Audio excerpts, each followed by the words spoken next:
சிவலோக நாதனை கண்டு சேவித்திடுவோம் சார் கேட்டுட்டே இருப்பார். அது இருக்கிறோம்னு படிச்சுட்டுன்னு வச்சுங்க, தப்பு இருக்கிறேன் அப்படின்னு சார் சொல்லுவார்.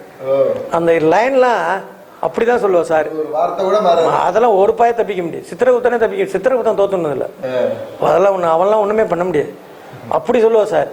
உலகத்துல 2 விஷயம்தான் அந்த சார் விஷயத்துல சஸ்பென்ஸான விஷயம். குளிப்பாட்டிட்டே என்ன, கடைசியில பார்த்தா கிணத்துல ஜலமே இல்லை, ஒரு சொட்டு கூட இல்லை. சார் கிணத்துல ஜலம் இல்லைன்னு அப்படின்னு வாயில கை வச்சிருந்தேன். அது நான் இறக்கவே இல்லை. பூதகணங்கள் தான் சாருக்கு அபிஷேகம் பண்ணியிருக்கு. இல்லைன்னா சிவன் அபிஷேகம் பண்ணாரா என்னவோ தெரியாது. அப்படியே இந்த படி ஏறினான். அப்படி பார்த்தார். உனக்கு காவி வேஷ்டி இல்லையோ அப்படின்னாரு. இல்லை சார்ண்ணே. அப்போ தானே குளிப்பாட்டி ஒரு வேட்டி கட்டி அழிச்சிட்டு வந்திருக்கேன். போய் கொடியிலேருந்து ஒரு வேட்டி எடுத்துன்னு வந்தேன். அதை தான் இடுப்பில் கட்டிட்டு அந்த வேஸ்ட்டை எடுத்து அப்படி தூக்கி போட்டேன். அது அப்படியே உடம்பு அப்படியே மறைச்சிது. அன்னையிலேருந்து இந்த காவி வேட்டி தான். என்னால் இப்போ வெள்ளை வேட்டி கட்டிட்டு வர முடியாது.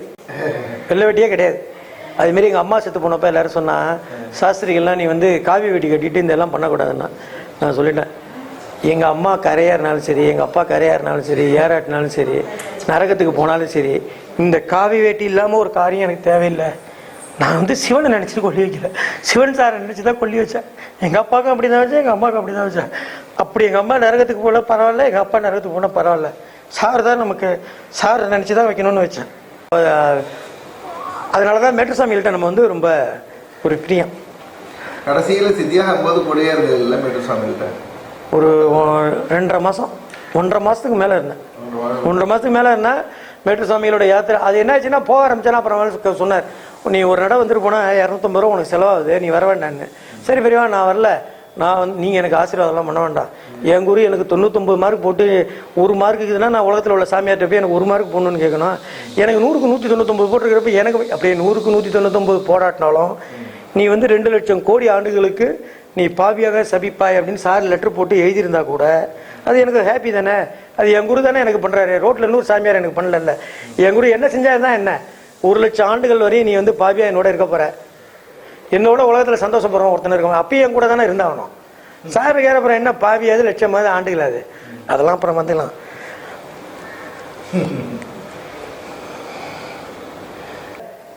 பனியன் பெட்டி இருக்குல்ல, இப்பெல்லாம் பனியன் பெட்டி, அது மாதிரி பெட்டியில தான் பேப்பர், 1 சைடு பேப்பர் இருக்கும்.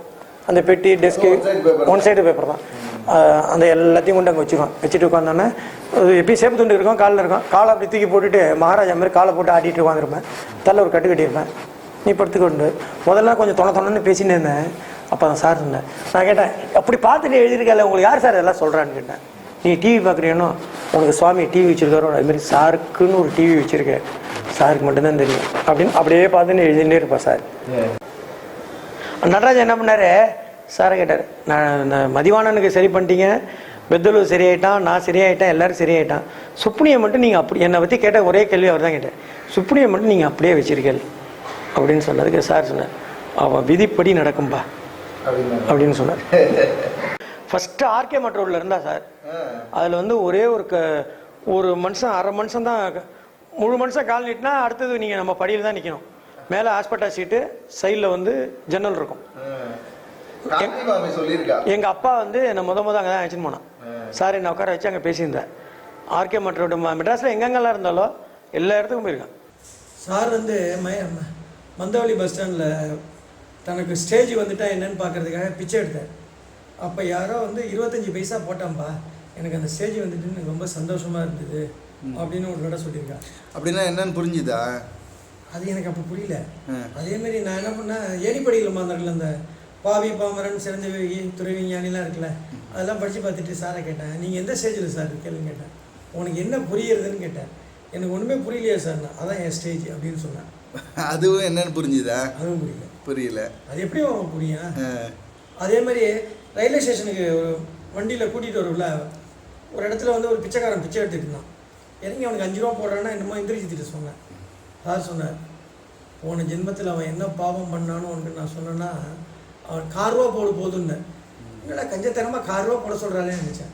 போன ஜென்மத்தில் அவன் என்ன பாவம் பண்ணியிருக்கான்னு உன்கிட்ட நான் சொன்னேன்னா அவனை நீ 2ஆக கிழிச்சு போட்டுருவேன் அப்படின்னு சார் சொன்னேன். அப்படியே? ஆமாம். ஆனால் சார் என்ன ஸ்டேஜில் இருக்குன்னு சொன்னார் அப்படிங்கிறதும் புரியல. அதே மாதிரி மாரி நான் பஸ் ஸ்டாண்டில் போய் பிச்சை எடுத்தேன், இந்த ஸ்டேஜ் வந்துட்டான்னு கேட்டோன்னா காரோ ஒருத்தன் போட்டான் அப்படின்னு சொன்னார். அப்பயும் புரியல, அதுவும் புரியல. ஆனால் சார் பிச்சை எடுத்தார். ஆமாம், யாரோ ஒருத்தர் அதுக்கு 4 பைசாவும் போட்டிருக்காரு. ஆமாம், இது சார் சொன்னது. இந்த டாக்டர் ஸ்கின் ஸ்பெஷலிஸ்ட்டு மெட்ராஸில் நாங்கள் அங்கே தங்கியிருக்கிறப்ப டாக்டர் கிருஷ்ணா, ஆமாம், 10,000 பணம் கொடுத்தா. 10,000 ரூபாய் பணம் சார்ட்ட வச்சு கொடுத்தா. அவத்தில் நிறைய பூனை இருக்கும். அங்கே சார் வாங்கிட்டு வந்தார். வாங்கிட்டு வந்து வச்சு இதில் வச்சுட்டு அந்த பெட்டியில் வச்சாச்சு.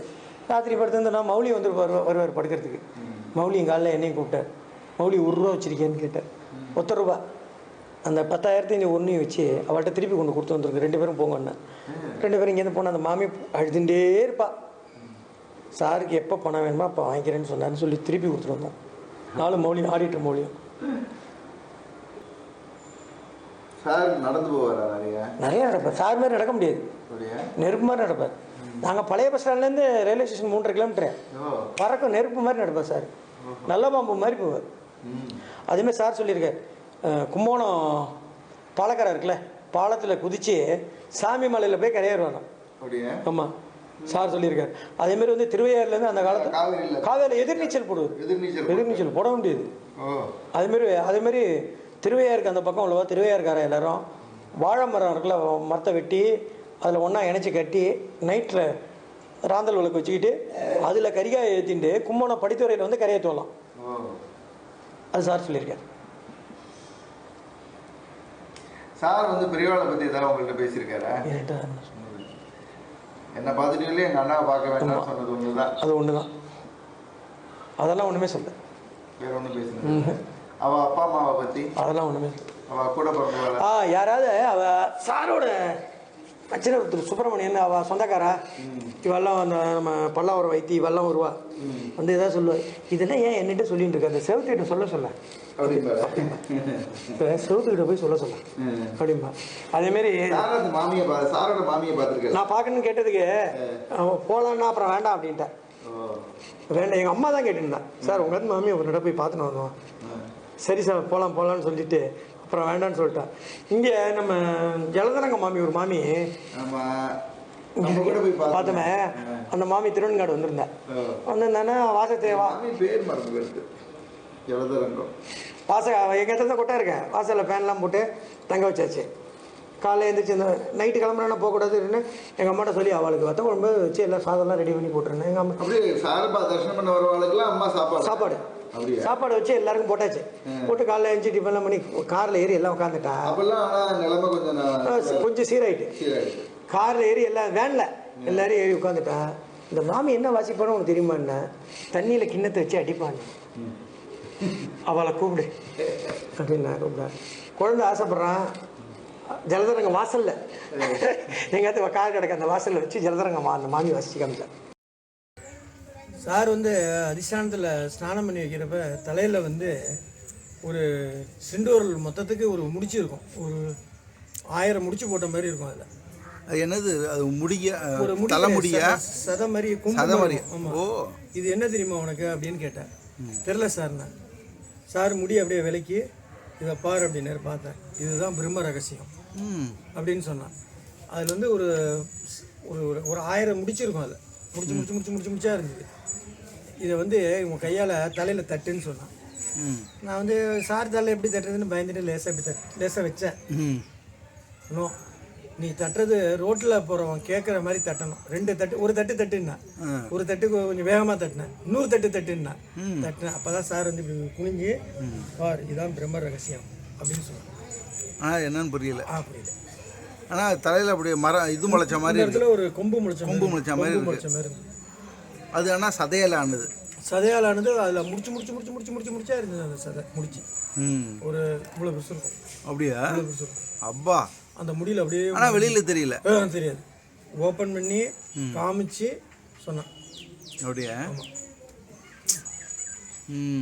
சார் தலையை தட்டிட்டீங்க.